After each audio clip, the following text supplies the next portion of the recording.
It's summer holiday time on the island of Sodor. Holidaymakers come from far and wide to enjoy the beauty of the island. It's the busiest time of the year for the Fat Controller's engines. Thomas was excited. The Fat Controller had sent him to pick up a special to deliver to Dryor Airfield. "What have you got there?" tooted Percy. "A balloon," replied Thomas. "A party balloon?" asked Percy excitedly. "No," said Thomas. "This is a very special balloon," and he chuffed away. Soon, Thomas arrived at the airfield. And hot air was puffed into the balloon.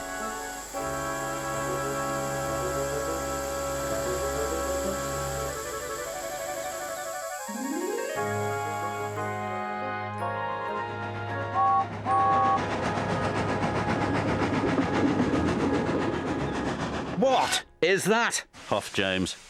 "A hot air balloon," said Thomas. "It will take holidaymakers on rides around the island." "Taking holidaymakers on rides around the island is our job," wheezed James jealously. Then, as if by magic, the hot air balloon rose silently up into the sky. "What if the hot air balloon takes our passengers away?" chuffed James. "What will happen to us then?"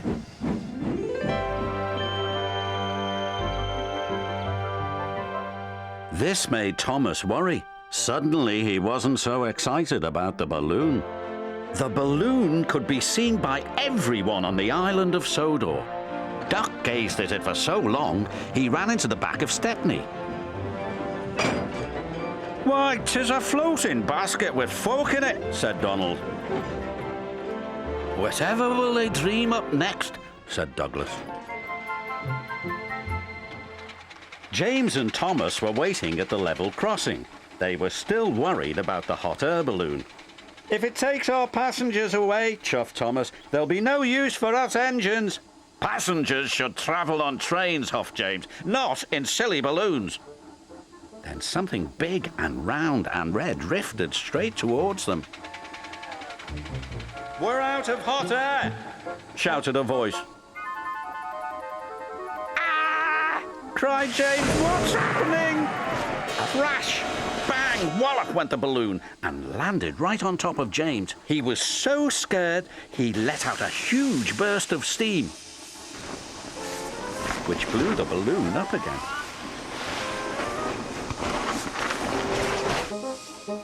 The balloon rose into the air once more. "Well done, James," called his driver. "Your hot air did the trick."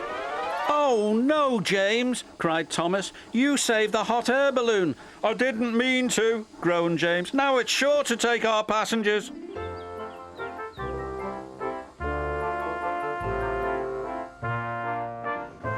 Wherever James went, he could see the balloon carrying holidaymakers across the island. He felt he should be taking those passengers. Rails are better than hot air any day. James arrived back at the station. There were lots of people on the platform. The Fat Controller was waiting too. "Well done, James," he said.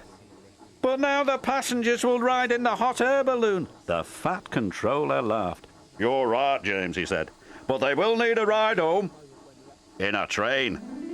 James was delighted. The Fat Controller was right.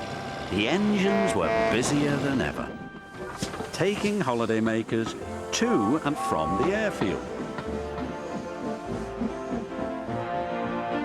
Whenever James sees the red balloon, he whistles and toots. And sometimes, when he's asleep at night, James dreams he can fly too, just like the red balloon.